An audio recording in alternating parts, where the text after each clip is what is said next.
Bom dia, pessoal. Vamos de BTC na manhã desse domingo, 19 de março. Agora na Espanha, 10 horas e 57 minutos. No Brasil, 6 e 57 da manhã. Eu tô no gráfico de 4 horas, ancorado pela banda de VWAP semanal. Vocês vejam que essa onda 2 aqui que a gente está desenhando no 4 horas tá muito parecida com a onda 2 que a gente desenhou entre 14 de março e meados ali de 15 de março.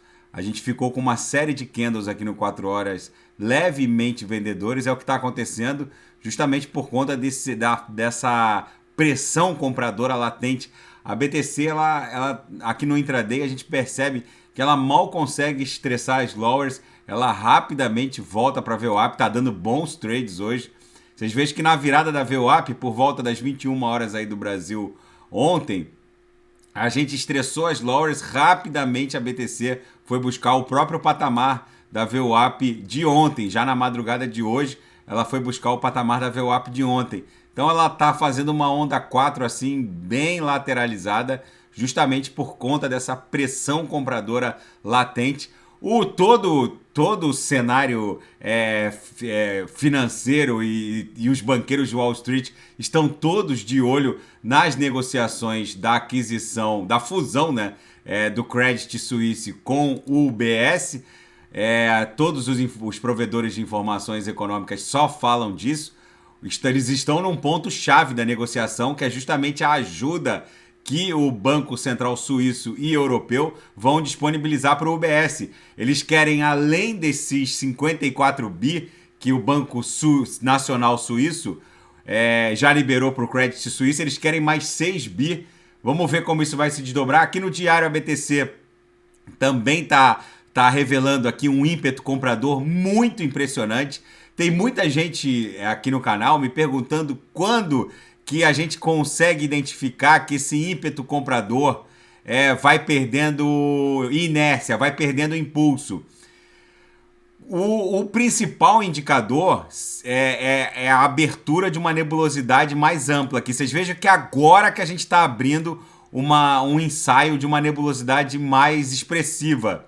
Vocês vejam que se a gente colocar uma retração de 26 períodos aqui da nuvem que está se formando agora na projeção para cá, ó, 26 períodos, vocês vejam que agora que a gente está abrindo uma boca de jacaré. Na última retração, se a gente pegar aqui esse início aqui de perda de ímpeto comprador e colocar 26 períodos para frente, vocês vejam que quando a gente começou a retração, a nuvem já ostentava essa espessura aqui.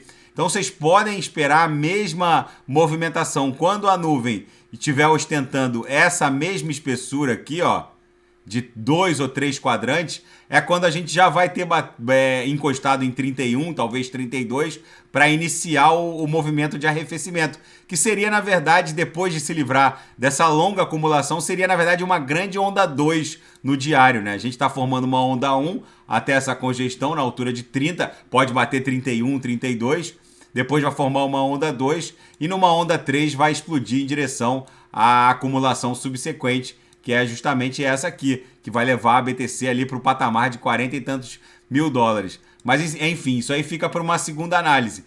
No 4 horas, a gente percebe que vai se desdobrar a nossa onda 5 no 4 horas, né?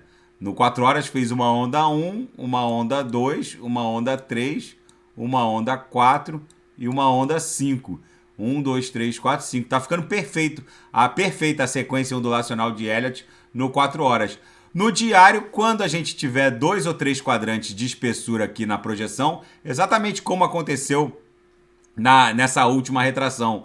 A gente basicamente iniciou a retração quando a espessura da nuvem na projeção alcançou algo acima de 2 quadrantes. A gente vai ver uma perda desse ímpeto para gerar essa suposta onda 2 que deve se desdobrar aqui no diário. No intraday a BTC tá um reloginho. Já eu vou ofertar sinais na sala de sinais. No copy trade todos os sinais fecharam com lucro no bolso dos assinantes. Agora que eu abri nesse começo de madrugada, aí no Brasil, já era de manhã aqui na Espanha. E na Seara Fática, Bitcoin vai quebrar $1 milhão em meio à crise econômica financeira global, diz o ex-CTO da Coinbase, o ex-chefe de tecnologia da Coinbase. Segundo ele, os bancos, durante a pandemia, adquiriram uma quantidade absurda de treasuries de longo prazo, e isso foi uma verdadeira armadilha. Depois o Fed começou a aumentar abruptamente as taxas de juros e transformou em pó esses investimentos, que agora criou uma crise bancária sem precedente nos Estados Unidos. E ele avisou que os investidores não vão ter tempo de embarcar na BTC. O mercado não vai dar sinais. Simplesmente a BTC vai avançando, e quando as pessoas perceberem, uma Bitcoin já estará muito próxima de $1 milhão e não vai ter mais um ponto seguro de entrada. Segundo ele, em menos de 90 dias, a BTC pode bater $1 milhão facilmente. O sistema bancário norte-americano, segundo ele, o nome dele é Srinivasan, segundo ele, a crise bancária é de uma contundência sem precedentes. E bancos de médio porte, agora na sexta-feira, fizeram um comunicado conjunto, criaram uma coalizão de mid-size banks, bancos de médio porte, conclamando que o regulador bancário norte-americano garanta todos os depósitos nas instituições de médio porte, não só aqueles até $250 mil, porque tá rolando um frenesi de saques em desfavor de bancos de médio e pequeno porte nos Estados Unidos. E a Suíça prepara medidas de emergência para a aquisição do Credit Suisse pelo UBS. O UBS agora está exigindo mais garantias e um depósito imediato de $6 bi. E o Fed vai pausar, provavelmente vai pausar a subida na taxa básica de juros em razão do início desse crash bancário norte-americano que começou com o Silicon Valley Bank. Reino Unido, Suíça, Noruega, Nigéria, Filipinas podem eventualmente subir as taxas. Brasil e Turquia provavelmente vão manter as taxas essa semana. Vamos ver como isso vai se desdobrar. As autoridades do Fed enfrentam o seu maior desafio, que é justamente tentar controlar a inflação galopante que vai caminhando forte em direção a 2 dígitos e agora tentando ao mesmo tempo salvar o sistema bancário norte-americano. Alguns economistas dizem que o Fed estava tentando puxar uma mula empacada com uma cordinha, tentando controlar a inflação com um aumento abrupto das taxas de juros.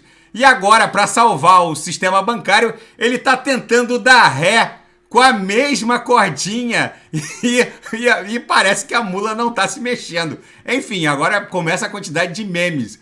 E o Credit Suisse diz que está num ponto-chave nas negociações para ser adquirido pelo UBS. O UBS agora exigiu, além de todo o aporte que já foi feito, 50 bilhões de francos suíços, que correspondem a 54 bilhões de dólares. O UBS quer mais 6 bi para finalizar a aquisição do Credit Suisse. É bizarro o que está acontecendo. Até sexta-feira à tarde, o Credit Suisse estava irredutível. Falou que não havia qualquer possibilidade de uma aquisição do espólio do Credit Suisse. O UBS estava irredutível, falando que não tinha a menor possibilidade de adquirir o Credit Suisse. E agora o UBS parece que foi pressionado pelas autoridades do Banco Central suíço e europeu. Enfim, e tem uma série de condições aqui para adquirir o Credit Suisse. 10 mil empregos serão cortados imediatamente. Enfim, vai ser meio que uma segunda-feira selvagem. E a BTC segue caminhando. A BTC foi criada para situações como essa. Lá na crise do subprime, o código-fonte da BTC foi escrito e publicado nas redes especializadas em desenvolvimento de software, principalmente no Reddit, em outubro de 2008. O primeiro bloco da BTC foi minerado em janeiro de 2009 e a BTC foi criada justamente para esse tipo de situação, a impressão contábil de dinheiro ad infinitum. Daqui a pouco eu volto com ADA, XRP, Shiba Inu Polkadot Kusama agora reagiu bem, subindo mais 2,23. Polkadot Kusama, Matic e quem quiser sugerir alguma análise, é só colocar nas mensagens abaixo. Grande abraço, até daqui a pouco.